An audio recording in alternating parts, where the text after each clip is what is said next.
מדם חללים, מחלב גיבורים, קשת יונתן לא נסוג אחור, וחרב שאול לא תשוב ריקם. בעזרת השם, יחד נילחם, ויחד ננצח. תודה רבה לכם. תודה רבה, נעבור לשאלות. מוריה אסרף, ערוץ 13. אתה מבטיח גם הדברים עכשיו ניצחון מוחלט ללא הרף. איך נגיע לניצחון מוחלט כאשר בפועל מדללים את הכוחות הלוחמים? ישראל מספקת דלק וסיוע הומניטרי שמגיע לידי חמאס, וחמאס מתבסס מחדש באזורים שכבר תוארו בצפון עזה. איך אפשר להגיע ככה לניצחון מוחלט, ומה יכלול הניצחון המוחלט הזה? קודם כל הוא יכלול את השמדת הכוח הצבאי של החמאס, וזה תהליך שלוקח זמן. את אומרת, חמאס חוזר ומתבסס בעזה, זה לא נכון, בצפון עזה. כן, יש שם, קודם כל הרסנו את הגדודים. מה זה אומר הרסנו את הגדודים? זה אומר שאין מסגרת שמישהו יכול להגיד, פלוגה א' תתקפו מצפון מערב את הכוחות של צה"ל. אין דבר כזה. אתה הורס את כל שרשרת הפיקוד שלהם, זה כאילו לקח את הכוס, קטע אותה בפטיש, אז יש רסיסים. עכשיו אתה מכה ברסיסים עוד פעם ועוד פעם, עד שיש לך חוליות או בודדים. וזה מה שאנחנו עושים, אנחנו מטפלים בהם אחרי מיטוט הגדודים, מטפלים בהם באמצעות שיטות שהולכות ונמשכות כל הזמן, וככל שהן נמשכות אתה צריך לעשות פחות, כי כל הזמן אתה מרסק את זה לחתיכות יותר קטנות. זה מה שקורה בפועל, ולכן זה מה שצה"ל עושה. אני חושב שהוא עושה את זה על הצד הטוב. אין תחליף למיטוט הצבאי, גם לא יהיה מיטוט אזרחי אם לא תמוטט הצבאי. זה אני רוצה להסביר, אין דבר כזה. חייבים להשלים את המיטוט הזה, והוא בהישג ידינו. אני חושב שצבאות העולם שמסתכלים על זה, ומשווים למשל את מה שהיה במוסול, שלקח 9 חודשים לארצות הברית ובעלי בריתה להתגבר על 5,000 טרוריסטים, שלא היה להם מערך תת-קרקעי, בעיר שהיא יותר קטנה מעזה. אני חושב שההישגים של צה"ל מדברים בעד עצמם, אנחנו בדרך לשם. בוודאי. חד משמעי. אבסולוטלי. סולימאן מסואדה, ערוץ כאן 11. תודה רבה, אדוני ראש הממשלה. שאלה ברשותך, רבים אזרחי ישראל שואלים עכשיו, האם מדינת ישראל והעומד בראשה הם תומכים בהחלטה כלשהי לשחרר אסירים עם דם על הידיים שרצחו ישראלים? אני לא מדבר על מספרים, אני מדבר על רופאים, אלה שבאמת רצחו ישראלים.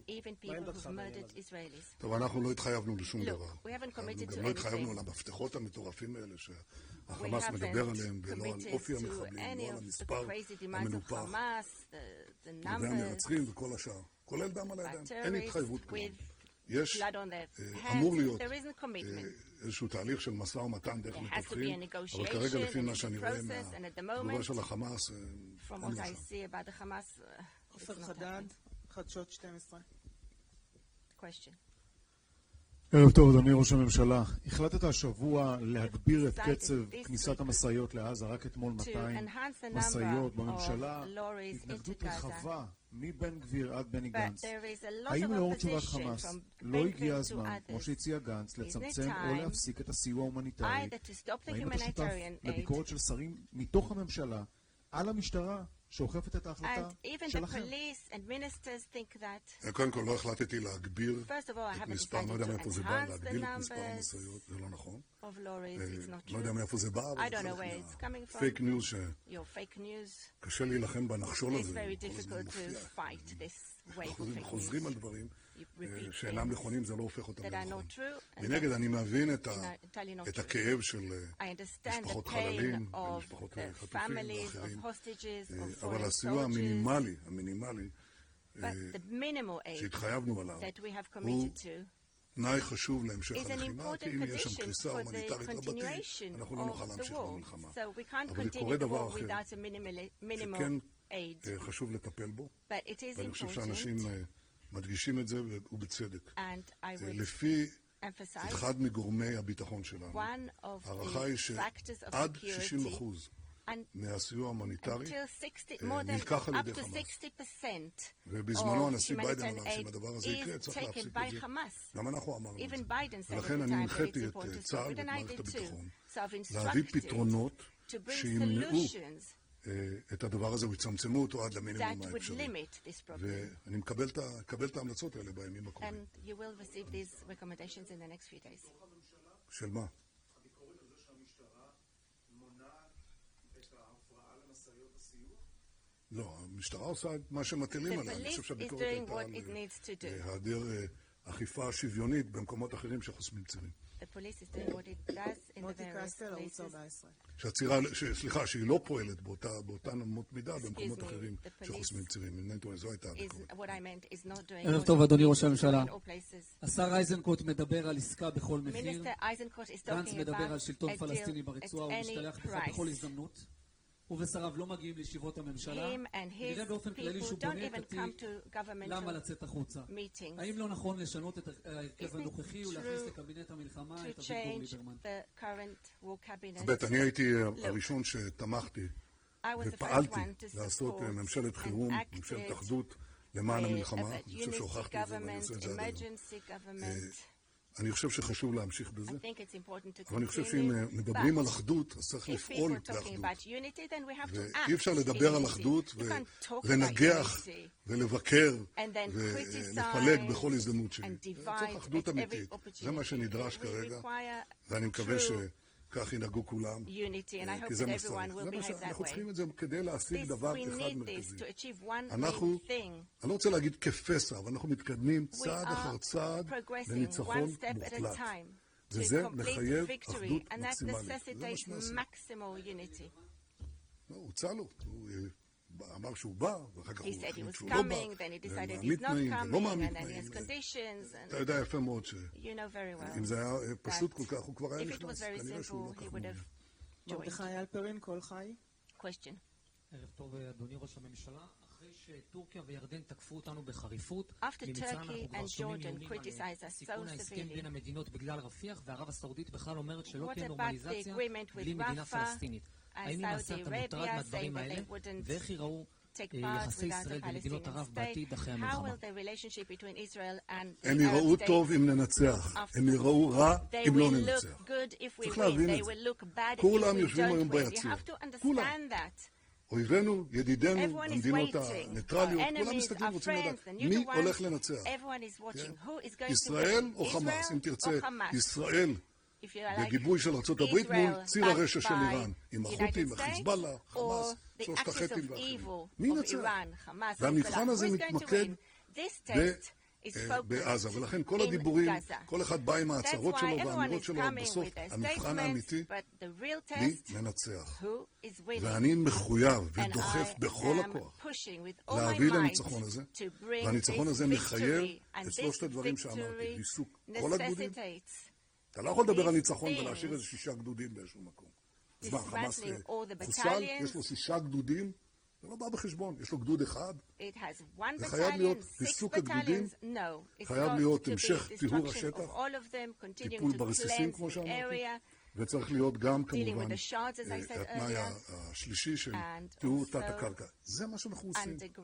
ואני אומר לך שכל ההצהרות, אני כבר התמודדתי עם 4 הסכמי שלום היסטוריים, 4, זה לא נעשה דרך הצהרות פומביות, בסוף זה נעשה בחדרי חדרים, אבל זה מוצג אחר כך לציבור אם יש הסכמה. לא תהיה הסכמה אם לא ננצח את החמאס. אם ננצח את החמאס, אתה תראה את מעגל השלום מתרחב, בזה אין שום ספק. סם סוקול, זמן ישראל. שלום. אתמול השר גנץ דיבר על שליטה ביטחונית בעזה, אבל לא שליטה אזרחית. והתגובה שלך אמרת שאנחנו לא יכולים לראות את החזרה של הרשות הפלסטינית לרצועת עזה. כמה זמן אנחנו יכולים להמשיך ככה שאנשי הקבינט לא יכולים להסכים על תוכנית ליום אחרי המלחמה? מי אמר לך שלא יכולים להסכים? אני חושב שאפשר ואני הולך להביא. בניגוד למה שאומרים, דיברנו על זה כבר פעמיים, דיברו על זה 13 פעמים במל"ל, היו כבר 2 דיונים. אני חושב שיש הסכמה על 2 עקרונות, ולא צריך להמשיך מעבר לזה, כי זה גם לא, זה דיון סרק. כי יש לך בעצם שני עקרונות שאתה יכול לדבר עליהם בצורה אמיתית, ולדעתי שרוב מכריע של הציבור מסכים. קודם כל, אתה חייב להשמיד, לחסל את החמאס, כמו שאמרתי. חייב. זה יקרה. הדבר השני, אתה חייב להבטיח פירוז, והפירוז הזה הוא רק באמצעות צה"ל וכוחות הביטחון, שיכולים לשהות ולפעול בעזה בהתאם לצורך, כדי למנוע את הישנות הטרור. והדבר השלישי, אתה יכול להביא למנהל או לניהול אזרחי, של אותם גורמים שאינם, כמובן, לא תומכי חמאס וגם לא תומכי טרור. עכשיו, אתה שואל אותי האם אפשר, הוויכוח הוא כביכול, לא מה יקרה ביום, על זה לדעתי כולם מסכימים. אתה מסכים לזה? בדרך כלל, כן, אני יכול להגיד לך, לדעתי רוב הציבור מסכים לזה, כן. זה הגיוני, מה שנקרא ביידיש, it makes sense. It makes sense. אחרת אתה לא יכול לפעול. מה שמדברים עליו, רגע, אבל מה אם עכשיו? למה אי אפשר להתחיל להביא גורמים שם עכשיו תוך כדי, עוד לפני שגמרת את חיסול החמאס? יכול להיות. אני רק תוהה, כן. אני מנסה כבר לרתום גורמים באזור, מדינות באזור, שיעזרו במהלך הזה עוד לפני שהשלמנו, ולחפש אולי יש גורמים מקומיים שהם לא מזוהים, לא עם אלה ולא עם אלה, ומוכנים באמת לעשות את העבודה.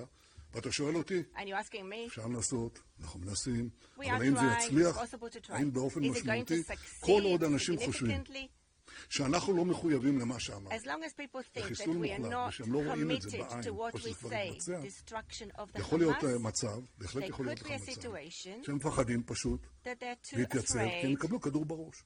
נגדו, החמאס יישאר בסוף, יחזור, ואנחנו לא נוכל לעשות את זה. לכן, הטענה שאתה חייב למוטט את השלטון האזרחי, כן, לפני שאתה ממוטט את השלטון הצבאי, אני חושב שהיא טענה לא רצינית. אם אתה תמוטט את השלטון הצבאי, אתה תמוטט גם את השלטון האזרחי. אם לא תמוטט את השלטון הצבאי, ותשאיר אותו בפתח, לא תוכל לעשות כלום.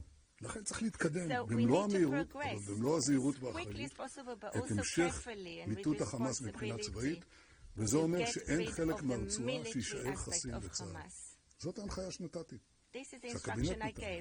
אנחנו מתקדמים לזה. וכולם צריכים להבין שזה יקרה. אדוני ראש הממשלה, חוק הגיוס היה אמור לעבור בתחילת מושב החורף. מי שואל, אני רואה. אהרון כהן, המחדש. חוק הגיוס היה אמור לעבור בתחילת מושב החורף. האם בעקבות הטבח הנורא ב7 באוקטובר חל איזה שינוי בעמדתך בנוגע לחוק? לא, אנחנו דנים בזה, אבל אני מעריך שיעבור. שירית אביטן כהן, ישראל היום. אדוני ראש הממשלה, פרסמנו הבוקר שבלינקן תכנן לפגוש ברמטכ"ל בארבע עיניים באופן חריג. האם בעיניך זו התערבות אמריקנית יוצאת דופן בניהול המלחמה כאן? והאם כשרואים את הלחץ האמריקני הולך וגובר והצורך שלנו מנגד במשלוחי החימוש, האם תוכל לעמוד בו לאורך זמן? אני חושב שהדרך הנכונה לנהל את הדברים זה בפגישות עם הדרג המדיני שאליו מצטרפים, כפי שקרה היום, ראשי זרועות הביטחון, הרמטכ"ל, ראש השב"כ וראש המוסד, הם השתמשו ואמרו את דבריהם, אמרו גם דברים חשובים. אני לא רואה את המקום לפגישות פרטיות. כשאני בא לוושינגטון ולמדינות אחרות, אני לא נפגש בנפרד עם כל גורם ביטחוני. אני חושב שזה הנוהל התקין. יש לו לפעמים יוצאים מן הכלל, אבל זה בדרך כלל לא קורה, ואני חושב שכך צריך לנהוג. אני עומד על כך שאנחנו נתנהל כמו מדינה מתוקנת. שלמה רייכמן, קול ברמה. תושבי הצפון נמצאים מחוץ לביתם כבר 4 חודשים, ובישראל עדיין מדברים על הסדר מדיני. האם לא הגיע הזמן לעבור לפעולה צבאית, והאם במידה והולכים להסדר מדיני, צריכים לוותר על אזורים כדוגמת הרדוף שחיזבאללה דורש שישראל תיסוג מהם? אני חייב להגיד לך דבר פשוט. אנחנו לא יכולים להשאיר מצב שבו יש לנו קרוב ל100,000 פליטים בתוך ארצנו. זה לא יקרה. אני חושב שהדבר הזה מתחיל להתבהר גם לאויבינו. והם צריכים להבין שזה הולך להיפטר. או בדרך מדינית, או בדרך צבאית. אבל אנחנו צריכים להחזיר את הביטחון, לא רק את תחושת הביטחון, אבל קודם כל את הביטחון ממש לתושבי הצפון, ואנחנו לא נרפה עד שזה יושג. איך נשיג את זה? באיזה דרך נשיג את זה? אני מציע להסתפק במה שאמרתי כאן, את הרצינות של הפעולה שלנו, את התקיפות של הפעולה שלנו, של הפעולות שלנו, את נחת זרוענו, כן, האויב מרגיש יפה מאוד כל יום. אני מציע שלא יבחן אותנו בעניין הזה. אף אחד לא מדבר על זה, ואנחנו לא מלווים את זה. שלומי אלר, וואלה.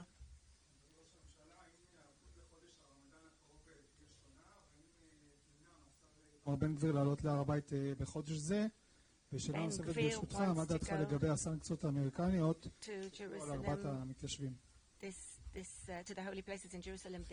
אנחנו הולכים לדון בסידורים לקראת הרמדאן בימים הקרובים. אני חושב שיש טעם לדון בזה כאן. אבל אנחנו נבחן מה הדבר הנכון לעשות מבחינת המדינה בכל התחומים. בכל התחומים הרלוונטיים. לגבי הסנקציות, אני חושב שהסנקציה הזאת, יותר נכון, הצו הזה, הוא דבר חמור מאוד. אני אומר את זה בצורה הכי ברורה. דבר חמור, דבר שהוא לא ראוי.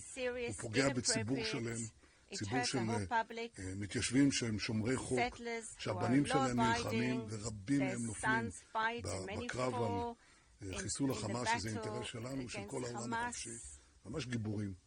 אני חושב שהצו הזה, אם הוא היה באמת, אם היו באמת משתמשים בו באופן שוויוני, היית צריך לקחת מאות אלפי פלסטינים ולהפיל להם את הסנקציות. תסתכל על הקריטריונים. ואני חושב שיש פה דבר מאוד מאוד בעייתי, ואני חייב להגיד לכם שאמרתי את זה למזכיר המדינה בלינקן בשיחה שניהלנו. אנה ברסקי, מעריב, שאלה אחרונה. תודה רבה, ראש הממשלה. אחרי שעות ארוכות של דיונים, ראשי רשויות מהעוטף עדיין מסרבים לאשר ולקבל בעצם את המתווה שהוכן להחזרת התושבים ליישובי חבל תקומה, בלי שהם מבקשים, הם דורשים שתיתן אתה ושר הביטחון הצהרה פומבית, כי לא נשקפת סכנה לתושבים החוזרים. האם אתה מוכן עכשיו לתת הצהרה כזאת?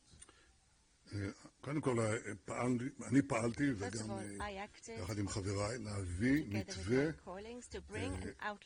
כספי שמאפשר להם לחזור בנחת ולא בלחץ, וגם להתחשב במשפחות, בילדים ובכל הבעיות שעמדו בפניהם. אני חושב שהם קיבלו את זה, זה חשוב. ביחס לשאלה שהם מעלים, אני הולך להיפגש יחד איתם, יחד עם שר הביטחון, ולתת לגורמי הביטחון, לתת תשובה מוסמכת לגבי רמת הסיכון.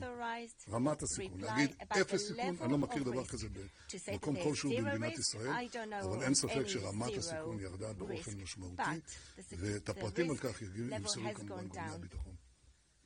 ראש הממשלה, עוד 2 שאלות. איציק פריזיאן, פוש. אדוני ראש הממשלה, אנחנו רואים גל התייקרות בזמן המלחמה כשהציבור נאנק תחת הנטל. מה המסר שלך לחברות המזון שמעלות מחירים? אל תעלו מחירים. איתמר אייכנר, ידיעות אחרונות ynet.